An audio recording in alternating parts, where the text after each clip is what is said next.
کھاریاں میں 9ویں بین الاقوامی Pakistan army team spirit مقابلہ اختتام پذیر۔ اختتامی تقریب میں فیلڈ مارشل سید عاصم منیر کی بطور مہمان خصوصی شرکت۔ ISPR کے مطابق ٹیم اسپرٹ مقابلہ 60 گھنٹوں پر مشتمل پیشہ ورانہ پیٹرولنگ مشق تھا۔ مشق 5 فروری سے پنجاب کے نیم پہاڑی علاقے میں منعقد کی گئی۔ مقابلے کا مقصد فوجی مہارتوں، حکمت عملی اور بہترین تجربات کا تبادلہ تھا۔ 19 ممالک کی افواج نے مقابلے میں شرکت کی۔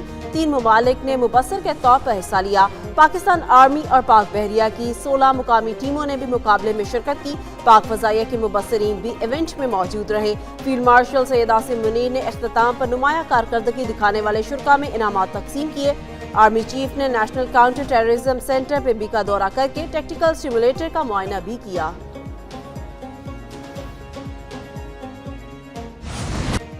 پاکستان ایئر فورس کی سعودی عرب میں ورلڈ ڈیفنس شو 2026 میں شرکت۔ پاک فضائیہ کی پیشہ ورانہ صلاحیتوں کا مظاہرہ کیا گیا۔ ISPR کے مطابق پاک فضائیہ کی جانب سے JF-17 تھنڈر بلاک 3 کی شاندار نمائش کی گئی۔ عالمی سطح پر سراہا جانے والا سپر مشاق تربیتی طیارہ بھی نمائش میں شامل۔ عملی مہارت اور قابل اعتماد ڈیفنس سولوشنز کے طور پر پاکستان کا تشخص مضبوط ہوا۔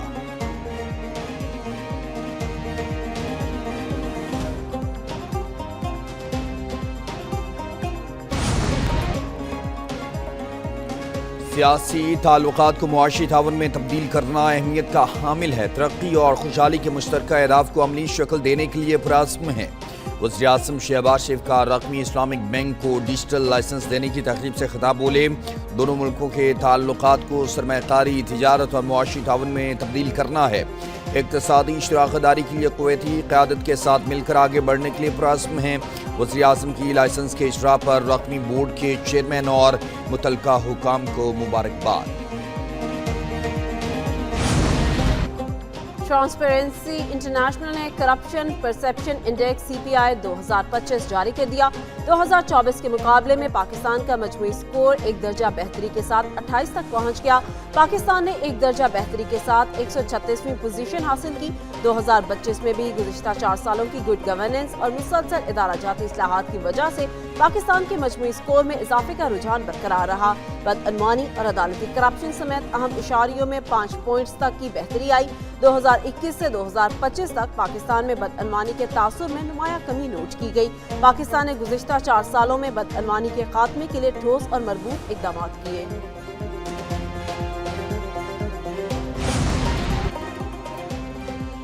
جنوری 2026 کی ترسیلات زر کی تفصیلات جاری۔ جنوری 2026 میں ترسیلات زر کی مد میں 3.5 ارب امریکی ڈالر آئے۔ نمو کے لحاظ سے ترسیلات زر میں سال بسال بنیادوں پر 15.4% اضافہ ریکارڈ ہوا۔ جولائی سے جنوری مالی سال کے دوران ترسیلات زر میں مجموعی طور پر 23.2 ارب ڈالر آئے۔ گزشتہ سال کی نسبت 11.3% اضافہ ریکارڈ ہوا۔ گزشتہ برس 20.9 ارب ڈالر موصول ہوئے تھے۔ سعودی عرب، متحدہ عرب امارات، برطانیہ اور امریکہ ترسیلات زر بھیجنے والے اہم ممالک میں شامل ہیں۔ انڈونیشیا کے وزیر سرمایہ کاری روزان روسلانی کی وزارت خارجہ اسلام آباد آمد۔ نائب وزیر اعظم اسحاق ڈار سے ملاقات کی۔ پاکستان اور انڈونیشیا کے اقتصادی اور سرمایہ کاری تعلقات مضبوط بنانے پر تبادلہ خیال، ممکنہ تعاون کے مواقع اور باہمی مفاد کے منصوبوں پر بھی بات چیت۔ دونوں رہنماؤں نے تجارت، سرمایہ کاری کو 2 طرفہ تعاون کا کلیدی ستون قرار دیا۔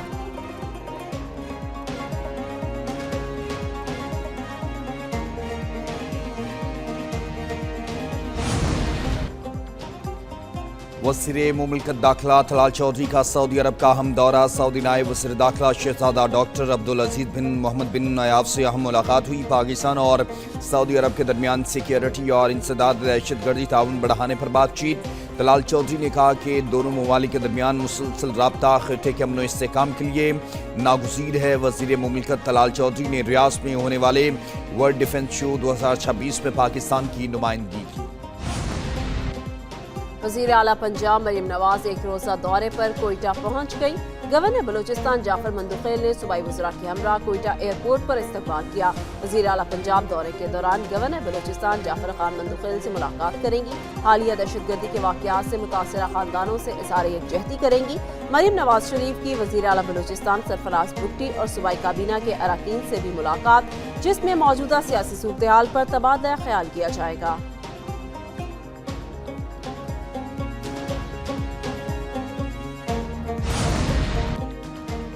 لاہور میں پاکستان مسلم لیگ نون کے صدر نواز شریف اور وزیر اعلیٰ پنجاب مریم نواز سے British high commissioner Jane Marriott کی ملاقات ہوئی۔ باہمی دلچسپی کے امور اور علاقائی صورتحال پر تبادلہ خیال کیا گیا۔ ہائی کمشنر نے صدر مسلم لیگ نون کی پاکستان کے لیے خدمات کو سراہا۔ وزیر اعلیٰ پنجاب کے جاری منصوبوں کو قابل تحسین قرار دیا۔ برٹش ہائی کمشنر نے لاہور میں بسنت کے تہوار پر خوشی کا اظہار بھی کیا۔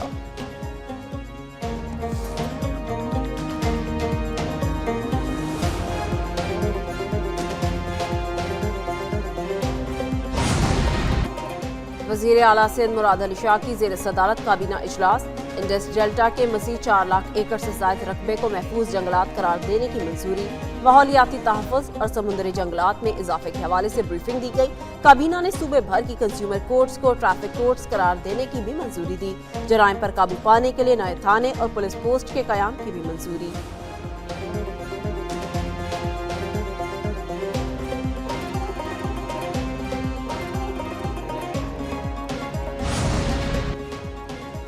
صوبے کے عوام کے حقوق پر کسی قسم کا سمجھوتا قبول نہیں۔ صوبے کے حقوق کے لیے ہر فورم پر آواز بلند کروں گا۔ وزیر اعلیٰ خیبر پختونخوا سہیل آفریدی کا UAT پشاور کے کانوکیشن سے خطاب کا۔ وفاق کے ذمے صوبے کے اربوں روپے واجب الادا ہیں۔ وزیر اعظم شہباز شریف سے ملاقات میں سیکیورٹی صورتحال اور صوبائی حقوق پر بات چیت ہوئی۔ خیبر پختونخوا طویل عرصے تک بد امنی کا شکار رہا۔ امن کے بغیر ترقی اور خوشحالی ممکن نہیں ہے۔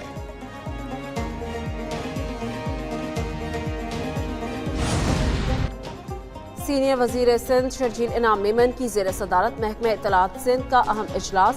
صحافیوں اور میڈیا ہاؤسز کے مسائل، سہولیات میں بہتری، معلومات کی بروقت فراہمی اور ادارہ جارتی تعاون کو مؤثر بنانے کے اقدامات پر غور۔ شرجیل انعام میمن کا کہنا تھا، آزاد، ذمہ دار اور باخبر میڈیا جمہوریت کی بنیاد ہے۔ حکومت میڈیا کے ساتھ مضبوط اور بااعتماد تعلقات کو مزید فروغ دینا چاہتی ہے۔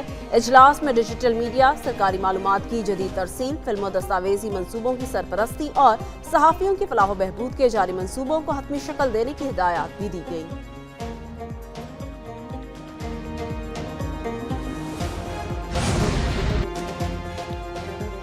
قومی اسمبلی میں قومی کمیشن برائے حقوق اقلیت بل 2025 پر قائمہ کمیٹی کی رپورٹ پیش۔ رپورٹ رکن کمیٹی آسیہ ناز تنولی نے پیش کی۔ جہیز کی ممانعت بل 2025 اور اسلام آباد میں قدرتی مناظر کے تحفظ کے بل 2025 پر قائمہ کمیٹی کی رپورٹس بھی پیش کی گئیں۔ سول سرونٹس ایکٹ کے سیکشن 14 میں ترمیم کے بل پر کمیٹی کی رپورٹ بھی پیش کی گئی۔ قومی اسمبلی کا اجلاس کل صبح 11 بجے تک ملتوی۔